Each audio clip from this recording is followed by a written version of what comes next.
Good morning and welcome students. आज हम आप लोग को इक्विलिब्रियम शुरू करने जा रहे हैं। एक बहुत ही महत्वपूर्ण टॉपिक है आप लोग का इंजीनियरिंग मैथमेटिक्स का। अच्छा खासा क्वेश्चन इसके एग्जाम में पूछा जाता है, तो वो हम लोग देखेंगे इक्विलिब्रियम क्या होता है और न्यूमेरिकल इसमें कैसे किस तरह से पूछा जाता है। ये हम लोग पूरा डील करेंगे, इसमें 2-3 क्लासेस इक्विलिब्रियम का चलेगा, देखेंगे। तो आइए शुरू करते हैं इक्विलिब्रियम। सबसे पहले तो हम लोग समझेंगे कि इक्विलिब्रियम होता क्या है। ठीक है, तो इक्विलिब्रियम एक कंडीशन है, एक वैसा कंडीशन है जिसमें माना जाता है कि बॉडी बॉडी क्या है, स्थिर है, स्टेबल है।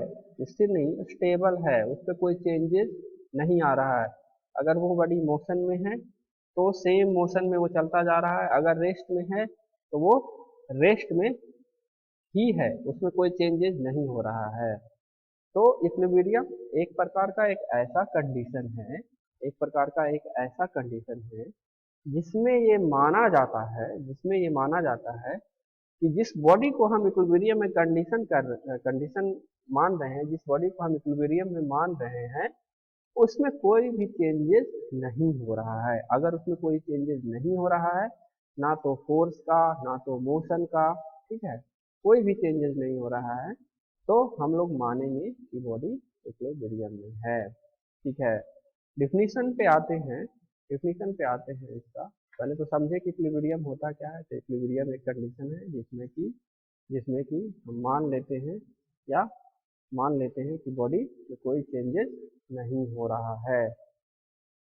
तो डिफिनीशन पे अगर आते हैं तो equilibrium refers to a condition. Equilibrium एक कंडीशन को दर्शाता है जिसमें कि in which an object is rest originally, ठीक है, जिसमें कि माना जाता है equilibrium refers to a condition. Equilibrium एक कंडीशन को दर्शाता है in which an object is at rest, जिसमें कि बॉडी स्थिर हो, ऑब्जेक्ट रेस्ट पे हो, और हैज ए कांस्टेंट वेलोसिटी, या फिर कांस्टेंट वेलोसिटी के साथ, जिस वेलोसिटी के साथ वो मूवमेंट कर रहा है उसमें कोई चेंज नहीं हो रहा है। सपोज दैट वो 10 किलोमीटर 10 किलोमीटर पर सेकेंड से मूव कर रहा है, तो इसी 10 किलोमीटर पर सेकेंड से वो मूव करते रहेगा। ठीक है ना, तो इसको हम लोग बोलते हैं इक्विलिब्रियम। तो डिफिनीशन भी आप लोग याद रखिएगा, कंडीशन समझिएगा इक्विलिब्रियम का कि इक्विलिब्रियम होता क्या है। तो इक्विलिब्रियम एक कंडीशन है जिसमें माना जाता है कि बॉडी रेस्ट में है, स्थिर है, या फिर अगर गतिशील है तो सेम कांस्टेंट वेलोसिटी से गतिशील है, उसमें कोई चेंजेस नहीं आ रहा है, ना तो एक्स्ट्रा कोई फोर्स लग रहा है। चेंजेस कब होगा, बॉडी स्थिर है तो स्थिर कब रहेगा, जब उस पर कोई फोर्स नहीं लगेगा। ठीक है, या बॉडी मोशन में है तो उसका मोशन कम कम या ज़्यादा कब होगा, ठीक है, जब उस पर कोई फोर्स लगेगा। उसको जब जब बॉडी पे कोई फोर्स लगेगा सेम डायरेक्शन में तो मोशन बढ़ जाएगा, अपोजिट डायरेक्शन में कोई फोर्स लगेगा तो वेलोसिटी घट जाएगा। तो इक्विलिब्रियम क्या कहता है, सिंपली एक एक कंडीशन को दर्शाता है कि जिसमें बॉडी ओरिजिनली एट रेस्ट पे रहता है, या फिर अगर वो गतिशील है तो सेम वेलोसिटी से, कांस्टेंट वेलोसिटी से वो गति कर रहा है। ठीक है, ये हो गया आपका इक्विलिब्रियम। इक्विलिब्रियम के लिए क्या क्या चाहिए, इक्विलिब्रियम रिक्वायर्स, इक्विलिब्रियम होने के लिए किसी बॉडी या कोई वस्तु है तो उसमें इक्विलिब्रियम होने के लिए क्या क्या चाहिए, तो वो हम लोग देखते हैं। प्राइमरी रूप से दो चाहिए। ठीक है, पहले तो बैलेंस ऑफ फोर्सेज, जब फोर्स हमारा बैलेंस होगा, अनबैलेंस नहीं होगा, तो बॉडी इक्विलिब्रियम में हो सकता है। जैसे किसी पे 10 न्यूटन का फोर्स लग रहा है किसी वस्तु पे, ठीक है, सपोज दैट एक ऑब्जेक्ट है, इस पे 10 न्यूटन का फोर्स से ये पुश कर रहा है। सपोज दैट इसमें व्हील लगा हुआ है कोई रोड पे, तो 10 न्यूटन के फोर्स से ये मूव करते रहेगा। ठीक है, अगर जब तक 10 न्यूटन का फोर्स लगते रहेगा ये मूव करते रहेगा। तो इस केस को भी हम इक्विलिब्रियम मानेंगे कि 10 न्यूटन पे इस पे फोर्स लग रहा है और ये जो वस्तु है कुछ x किलोमीटर x किलोमीटर पर सेकंड के कांस्टेंट वेलोसिटी से ये मूव कर रहा है, तो उस केस में भी हम ये मानेंगे कि ये इक्विलिब्रियम में है। तो इक्विलिब्रियम के लिए क्या चाहिए, सबसे पहले तो फोर्स को बैलेंस फोर्स चाहिए, जो भी फोर्स हमारे पास हो वो सब बैलेंस हो, अनबैलेंस फोर्सेस नहीं हो। ठीक है ना, तो उसको हम लोग बोलते हैं तब इक्विलिब्रियम होगा। दूसरा चीज क्या रिक्वायर होता है, जो फोर्स या मोमेंट होता है बॉडी में, जो मोमेंट होता है फोर्स के कारण, ठीक है, उसको रोटेट करने से रोके, जो भी मोमेंट है वो रोटेट करने से रोके। सपोज दैट ये बीम है कोई, ठीक है ना, या फिर कोई एक लकड़ी ही है जिसपे कोई फोर्स लग रहा है यहाँ पे, ठीक है, तो फोर्स लग रहा है तो यहाँ पे ये लकड़ी को कोई चीज पकड़े हुए है, कोई कांटी से या कील से हिंज्ड किए हुए हैं, तो इस पे कोई फोर्स लगेगा तो इसको घुमा देगा, ये नीचे की ओर घूम जाएगा ना, ठीक है, घूम जाएगा। तो ये बैलेंस नहीं हुआ, ये अनबैलेंस इस तरह से हुआ, ठीक है ना। तो इसी को हम लोग बोलते हैं कि, और इस फोर्स जो एफ है, तो मोमेंट पढ़े थे, इस फोर्स के कारण कुछ मोमेंट आएगा, यहाँ से कोई डिस्टेंस होगा एक distance, moment M equal to F into X moment हो जाएगा ना। तो दूसरा कंडीशन इक्विलिब्रियम के लिए हमको चाहिए कि जो मोमेंट जनरेट हो रहा है, जो मोमेंट हमारे पास जनरेट हो रहा है, उसको उस वस्तु को रोटेट करने से रोके, मोमेंट के कारण वो रोटेट नहीं हो, ठीक है। तो इक्विलिब्रियम के लिए हमारे पास दो कंडीशन चाहिए होता है। पहला कंडीशन चाहिए होता है कि बैलेंस फोर्स होना चाहिए, दूसरा कंडीशन होता है कि मोमेंट जो हो उसको रोटेट नहीं करे। मोमेंट रोटेट कब नहीं करेगा, जब मोमेंट आपका जीरो होगा, ठीक है। अगर मोमेंट कुछ हो गया तो मोमेंट अगर लग रहा है, अगर इसको रोके हुए है, यहाँ पे सपोज दैट ये हिंड था, यहाँ पे फिक्स्ड वाल पे हम कर देते तो इसको घूमने नहीं देता। अगर ये बॉडी रिजिड रहता, सपोज दैट, जैसे एक और एक मिनट वेट करना आप लोग, इसको मिटा के बढ़िया से आप लोग को दिखाते हैं। सपोज दैट कोई वॉल है, कोई एक वॉल है, वॉल पे एक लोहे का रॉड फिक्स है, एक लोहे का रॉड फिक्स है, इस पे कोई फोर्स हम एफ लगा रहे हैं, तो मोमेंट जनरेट हो रहा है, इसमें मोमेंट जनरेट हो रहा है, ये जितना डिस्टेंस होगा एक्स, तो मोमेंट जनरेट हो जाएगा यहाँ पे, moment M equal to F into X generate हो रहा है। तो ये मोमेंट जनरेट तो हो रहा है, मगर क्योंकि ये फिक्स बॉल है, रॉड पे जो लगा हुआ ये रॉड है, ये फिक्स है, तो इसको रोटेट होने दे रहा है, रोटेट होने नहीं ना दे रहा है, इसको रोक रहा है ना, फोर्स के कारण मोमेंट जनरेट हो रहा है, मगर इसको रोटेट होने नहीं दे रहा है। तो इस कंडीशन में हम कहेंगे ये इक्विलिब्रियम में है रॉड। मगर अगर ये रोटेट हो जाता, सपोज दैट हम इस पर फोर्स लगाते और रॉड आपका यहाँ चला आता, मुड़ करके रॉड इस तरह से आ जाता, ठीक है, तो इक्विलिब्रियम में होता, वो कहते कि इक्विलिब्रियम में है नहीं, क्योंकि इक्विलिब्रियम के लिए क्या चाहिए, एक तो फोर्सेस का बैलेंस चाहिए, ठीक है, एक तो फोर्सेस का बैलेंस चाहिए, दूसरा मोमेंट का बैलेंस चाहिए। तो मोमेंट का बैलेंस कहता है कि बॉडी को क्या है, रोटेट करने से रोके। और फोर्स का बैलेंस क्या है, फोर्स का बैलेंस ये कहता है कि बॉडी को एक्सेलरेट करने से रोके, या फिर बॉडी का जो वेलोसिटी है उसको चेंज होने से रोके, ठीक है ना।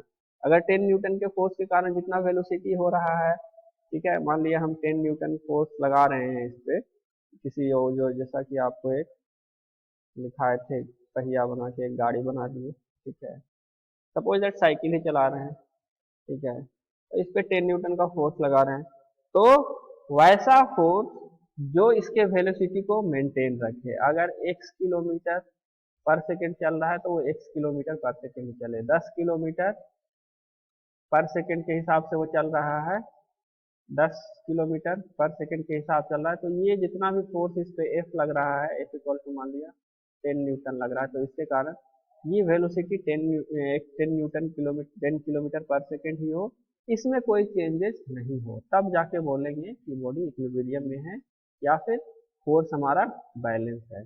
मगर अगर हम इस पे 11 न्यूटन का फोर्स लगा दें और इसका वेलोसिटी बढ़ के 10 से 11 हो जाए या 12 हो जाए, या 10 न्यूटन का ही फोर्स लगाए हैं, मगर क्या है, वेलोसिटी इसको बढ़ाते चल जा रहा है, 10 सेकेंड तक आपको 10 किलोमीटर पर सेकेंड है, फिर 11वां सेकेंड में आपको 12 किलोमीटर पर सेकेंड हो गया, 12वां सेकेंड में 13 किलोमीटर पर सेकेंड हो गया, उस केस में ये 10 किलोमीटर वाला फोर्स बैलेंस नहीं कहलाएगा, उस केस में ये अनबैलेंस फोर्स कहलाएगा, क्योंकि क्या कर रहा है, ये वेलोसिटी को बढ़ाते चल जा रहा है ना। या फिर अगर वेलोसिटी को घटाते ही चल जाएगा, मान लिया हम इस ओर जा रहे हैं, इस ओर जा रहे हैं, सपोज दैट एक ये बस है, बस को हम धक्का दे रहे हैं 10 न्यूटन के फोर्स से, ठीक है, मगर बस क्या होगा, जब हम धक्का दे रहे हैं तो ये 5 किलोमीटर पर सेकंड की स्पीड से जा रहा है, हम फोर्स 10 किलो न्यूटन ही लगाए हैं अगला सेकंड में, 2 सेकंड 3 सेकंड में, मगर स्पीड इसका घट रहा है या फिर स्पीड स्पीड इसका बढ़ जा रहा है, तो ये 10 न्यूटन वाला फोर्स बैलेंस फोर्स नहीं कहलाएगा। ठीक है, बैलेंस फोर्स का मतलब समझे ना, कि वैसा फोर्स जो लगने पे वेलोसिटी वगैरह में चेंजेस नहीं आए, उसके वस्तु की वास्तविक स्थिति जो पहले था उसमें कोई चेंजेस नहीं आए, तभी हम बोलेंगे कि बॉडी इक्विलिब्रियम में है। तो इक्विलिब्रियम आप लोग समझे, बेसिक आइडिया मिला, समझ तो जाना चाहिए। 10 मिनट से आपको इक्विलिब्रियम ही समझा रहे हैं, ठीक है, इतना में भी नहीं समझिएगा तो कैसे काम चलेगा। एक बार फिर से रिवाइज कराते हैं, याद करिए इसको। डिफिनीशन पूछता है इसका, इक्विलिब्रियम क्या होता है, इक्विलिब्रियम का कंडीशन क्या होता है। तो इक्विलिब्रियम का ये सब कंडीशन है, balance of forces, balance of moment, ये इक्विलिब्रियम का कंडीशन है। डिफिनीशन क्या है, तो equilibrium refers to a condition, एक तरह का कंडीशन है in which an object is at rest originally, ठीक है, और has a constant velocity if originally in motion, अगर मोशन में हो तो कांस्टेंट मोशन में हो, कांस्टेंट वेलोसिटी हो उसमें कोई चेंज नहीं हो, अगर बॉडी स्थिर है इसमें कोई वेलोसिटी नहीं है तो वो स्थिर ही हो, ऐसा कंडीशन को हम लोग बोलते हैं कि वो इक्विलिब्रियम में है। इक्विलिब्रियम में होने के लिए क्या चाहिए, बैलेंस ऑफ फोर्सेस चाहिए, अगर कोई फोर्सेस उस पर लग रहा है तो बॉडी के स्पीड वगैरह को नहीं बढ़ाए, कांस्टेंट स्पीड से चल रहा है उसी स्पीड में वो रहे, तब उसको हम बैलेंस फोर्सेस कहते हैं। ठीक है, दूसरा बैलेंस मोमेंट चाहिए, तो बैलेंस मोमेंट क्या होता है, तो बैलेंस मोमेंट ये होता है कि किसी वस्तु पे मोमेंट लग रहा है, किसी बॉडी पे मोमेंट लग रहा है मगर उसको रोटेट नहीं कर रहा है, तो उसको हम लोग बैलेंस मोमेंट बोलते हैं। ठीक है ना, नेक्स्ट देखते हैं। नेक्स्ट, कंडीशन फॉर इक्विलिब्रियम, और क्या क्या कंडीशन चाहिए इक्विलिब्रियम के लिए। ठीक है, इक्विलिब्रियम में वस्तु को होने के लिए उतना force force balance of force required चाहिए था, मोमेंट चाहिए था, उसके अलावा और क्या क्या कंडीशन चाहिए बॉडी को कि हम बोलें कि बॉडी इक्विलिब्रियम में है। तो सपोज दैट कोई एक बॉडी है जो जिसमें नंबर ऑफ कंकरेंट फोर्सेस लग रहा है, एक से अधिक फोर्सेस लग रहा है, ठीक है, उस केस में बॉडी रिजल्टेंट बॉडी इक्विलिब्रियम में कब कहलाएगा। सपोज दैट कि कोई एक वस्तु है, कोई भी एक बॉडी है, सपोज दैट एक कोई रॉड है या बीम है, ठीक है ना,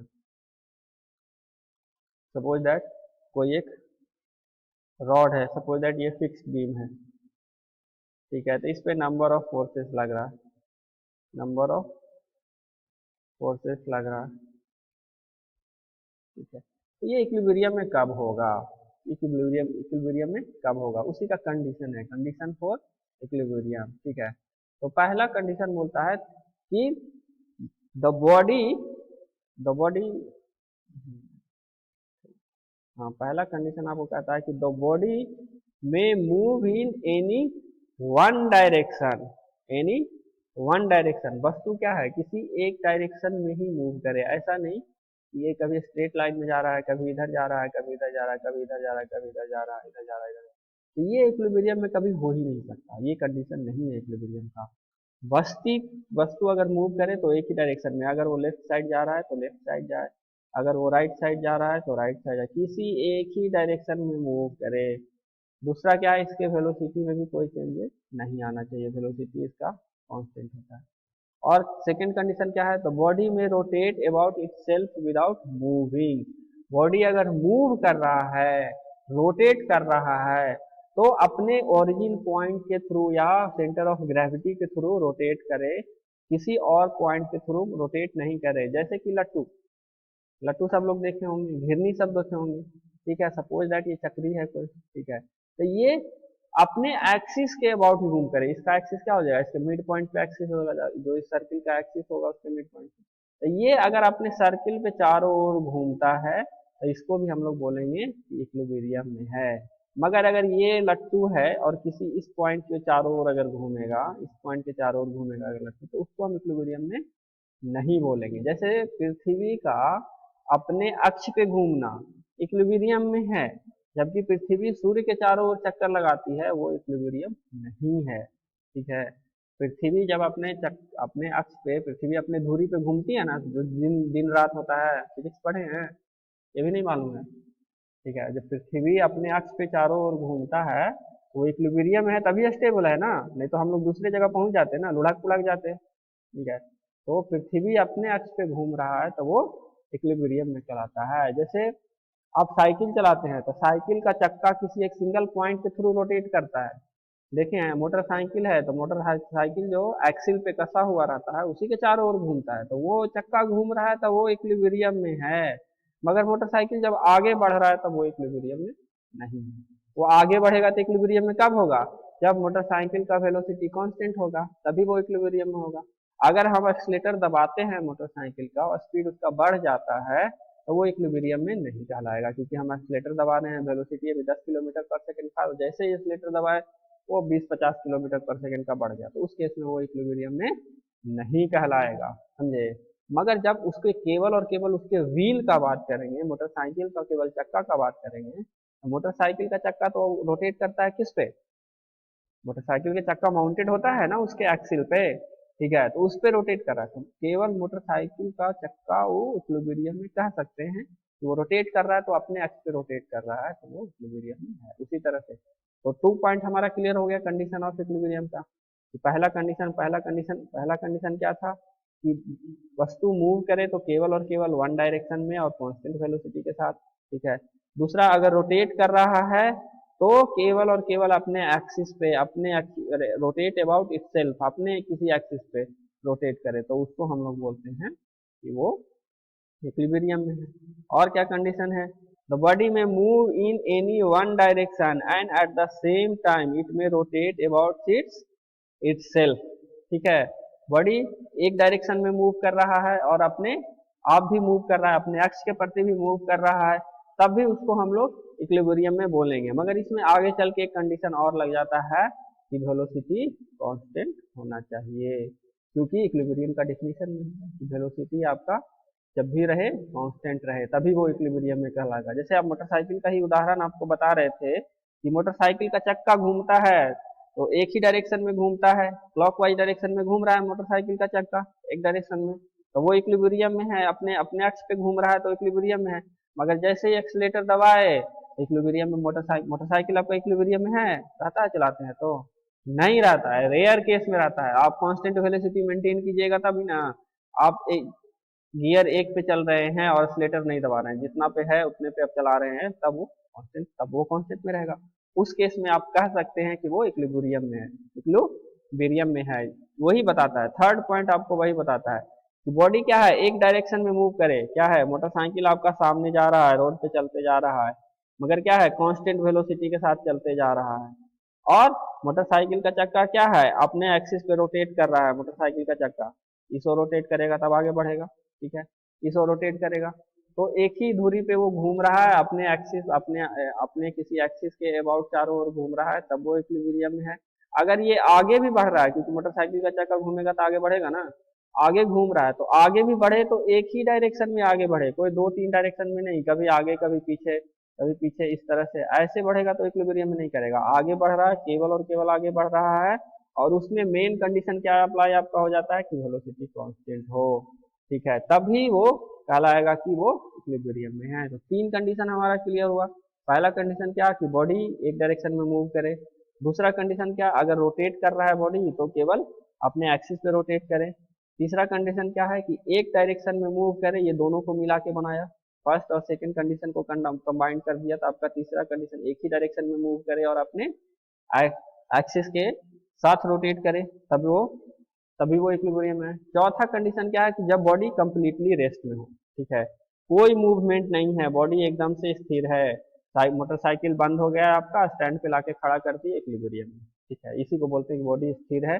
या फिर आप हाथ मोबाइल रखे हुए हैं, हाथ में मोबाइल को आप रख दिए, मोबाइल हिल डुल नहीं रहा है, उसको कोई फोर्सेस नहीं लग रहे हैं, कोई मूवमेंट नहीं हो रहा है, तो वो आपका इक्विलिब्रियम में है, समझे ना। तो ये 4 कंडीशन है इक्विलिब्रियम का, बार बार पूछा जाता है एग्जाम में, कंडीशन ऑफ इक्विलिब्रियम क्या है, तो चारों पॉइंट एकदम से रट जाइए, 2 नंबर आपको कंप्लीट है। ठीक है, चारों कंडीशन रट जाइएगा। ठीक है, उसके अलावा ये भी वेरी वेरी इंपॉर्टेंट है, अगर वो कंडीशन पूछा ना आपको, वो चारों पॉइंट लिखने के बाद ये भी आपको लिखना पड़ेगा। ठीक है, समेशन ऑफ फोर्सेस 0। ठीक है, इक्वेशन ऑफ इक्विलिब्रियम इसको बोलते हैं। Write down the equation of equilibrium, short notes में आपको पूछता है एग्जामिनेशन में, ठीक है ना। तो इसको आप लोग पढ़ के रखेंगे, ठीक है, पढ़ के रखेंगे। बता दें कंडीशन सब लिखा हुआ है इसमें, बताने वाला क्या चीज़ है, बताने वाला कुछ चीज़ है इसमें, ठीक है, बता देते हैं, आप लोग नहीं समझते हैं, ठीक है। देखो इक्वेशन ऑफ इक्विलिब्रियम कहता है जो हमारे पास जो कंडीशन था उसी को इक्वेशन में चेंज कर दिया। जैसे फोर्सेस बैलेंस होना चाहिए, तो फोर्सेस बैलेंस कब होगा, summation of all forces zero होगा तभी ना बैलेंस होगा। समेशन ऑफ फोर्सेस क्या हो जाएगा आपका, समेशन ऑफ फोर्सेस जब जीरो होगा तो हमारा फोर्स तभी ना बैलेंस होगा, अदरवाइज बैलेंस होगा, नहीं होगा, ठीक है। उसी तरह से इसी समेशन ऑफ फोर्सेस को आपको दो भाग में डिवाइड किया, summation of vertical force, summation of vertical force equal to zero, या फिर summation of horizontal forces equal to zero, summation of horizontal force equal to zero, summation of, तो ये इसी का पार्ट है। दूसरा क्या है condition of equilibrium, summation of moment, किसी बॉडी पे जितना मोमेंट लग रहा है वो जीरो होगा, टोटल मोमेंट जीरो होगा। जैसे उदाहरण देके आप लोग को समझाते हैं अगर इससे नहीं समझ रहे हैं, जो इक्वेशन में लिखा हुआ है वही राइटिंग लैंग्वेज में लिखा हुआ है ऊपर ग्रीन कलर का में, ये ब्लू और येलो कलर का जो इक्वेशन है उसी को राइटिंग लैंग्वेज में, a body will be in equilibrium provided that sum of all the external forces acting on the body is equal to zero, ये वाला कंडीशन हो गया, ये दोनों कंडीशन हो गए, ठीक है।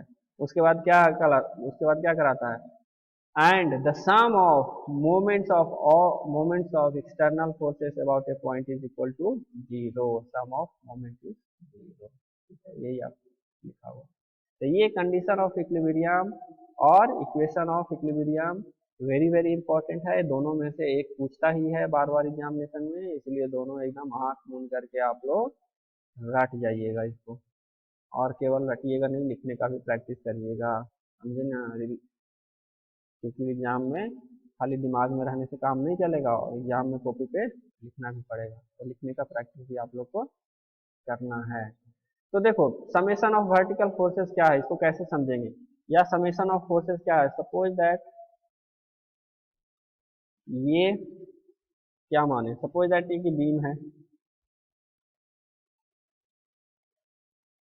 बीम तो अभी आप लोग पढ़े नहीं हो, समझोगे बीम से, ठीक है। सपोज दैट कोई एक बॉडी है जो कि हॉरिजॉन्टल प्लेन पे रखा हुआ है, हॉरिजॉन्टल प्लेन पे रखा हुआ है इस पे, और दो तीन फोर्सेस लग रहे हैं, ठीक है ना, एक यहाँ से लग रहा है, ठीक है। अब ये टच कर रहा है इसको, ठीक है, suppose F1 F2 F3 forces लग रहा है, ठीक है। ये फोर्स हॉरिजॉन्टल से थीटा एंगल पे है, ये फोर्सेस हॉरिजॉन्टल से अल्फा एंगल पे है, और ये फोर्सेस हॉरिजॉन्टल से बीटा एंगल पे एक्ट कर रहा है, ठीक है, समझे इतना, डायग्राम समझे। अब कहता है समेशन ऑफ फोर्सेस क्या हो जाएगा, तो ये जो फोर्सेस है सबका हॉरिजॉन्टल और वर्टिकल कंपोनेंट आएगा, किसी एंगल के थ्रू एक्ट कर रहा है F1 फोर्स को, F1 फोर्स एक हॉरिजॉन्टल फोर्स आएगा और एक वर्टिकल फोर्स आएगा। F1 वाला क्या हो जाएगा, F1 वाला क्या हो जाएगा, F1 cos थीटा और F1 sin थीटा आ जाएगा। उसी तरह से सेकेंड फोर्स का क्या आ जाएगा, सेकेंड फोर्स का बताओ, बताओ सेकेंड फोर्स का, यहाँ पे लिखते हैं, सेकेंड फोर्स का क्या हो जाएगा, कोई हॉरिजॉन्टल कंपोनेंट हो जाएगा, कोई वर्टिकल कंपोनेंट हो जाएगा, horizontal component F2 cos alpha, vertical component F2 sin alpha हो जाएगा। उसी तरह से थर्ड फोर्स भी है, उसमें बीटा आ जाएगा, तो थर्ड फोर्स का क्या हो जाएगा, डायरेक्ट लिख दें, समझिएगा आप लोग, डायरेक्ट लिखेंगे तो समझिएगा, समझिएगा कि नहीं, डायरेक्ट लिख देते हैं। F3 का हो जाएगा F3 cos theta horizontal direction, cos beta horizontal direction में, of F3 sin beta vertical direction में। अब ये सारों फोर्सेस को जोड़ेंगे तो देखो वर्टिकल वाला को एक साथ, वर्टिकल वाला फोर्सेस को एक साथ, और हॉरिजॉन्टल वाला फोर्सेस को एक साथ जोड़ेंगे, ठीक है। तो जोड़ने के बाद जो आएगा समेशन ऑफ वर्टिकल फोर्सेस, सारा vertical sorry horizontal forces, FH से हॉरिजॉन्टल फोर्सेस को नोट करते हैं, तो जितना भी हॉरिजॉन्टल फोर्सेस इस पे लग रहा है, तीन को हॉरिजॉन्टल फोर्स लगेगा, F1 के कारण एक हॉरिजॉन्टल फोर्स, F2 के कारण एक हॉरिजॉन्टल फोर्स, और F3 के कारण एक हॉरिजॉन्टल फोर्स, तो तीनों को सम करेंगे और उसका समेशन जीरो कर देंगे। तो ये हो जाएगा, कंडीशन अप्लाई हो जाएगा। ये एक कंडीशन हो गया। दूसरा कंडीशन, वर्टिकल फोर्सेस जो लगेगा जितना, सब सबको एक साथ जोड़ देंगे तो समेशन ऑफ वर्टिकल फोर्सेस हमारा क्या होना चाहिए, जीरो होना चाहिए। तो ये इक्वेशन ऑफ इक्विलिब्रियम इसी को बोलते हैं। ठीक है। दूसरा मोमेंट, अगर कोई मोमेंट लग रहा है, सपोज दैट इस फोर्स के कारण इसमें कोई मोमेंट जनरेट हो रहा है, तो मोमेंट जब भी लेंगे किसी न किसी पॉइंट के थ्रू लेंगे। तो मान लिया कि यहाँ पे मोमेंट हम किसी एक पॉइंट के थ्रू, ये पॉइंट ए कंसीडर किए और इस ए पॉइंट के थ्रू मोमेंट जनरेट होगा। अब मोमेंट का क्या क्या फॉर्मूला होता है, मोमेंट पढ़े हैं ना, मोमेंट तो क्लियर होना चाहिए, फोर्स इंटू परपेंडिकुलर डिस्टेंस। तो या इस फोर्स के कारण हॉरिजॉन्टल और वर्टिकल कंपोनेंट जो आएगा उसका, इससे अगर कोई परपेंडिकुलर डिस्टेंस होगा तो कुछ ना कुछ मोमेंट आएगा। अगर परपेंडिकुलर डिस्टेंस नहीं होगा, परपेंडिकुलर डिस्टेंस जीरो होगा, तो मोमेंट भी क्या हो जाएगा, जीरो हो जाएगा। मोमेंट के लिए फोर्स से परपेंडिकुलर डिस्टेंस होना चाहिए, ना कि किसी एंगल के थ्रू। ठीक है। कोई इंक्लाइंड डिस्टेंस रहेगा तो वो नहीं लेंगे।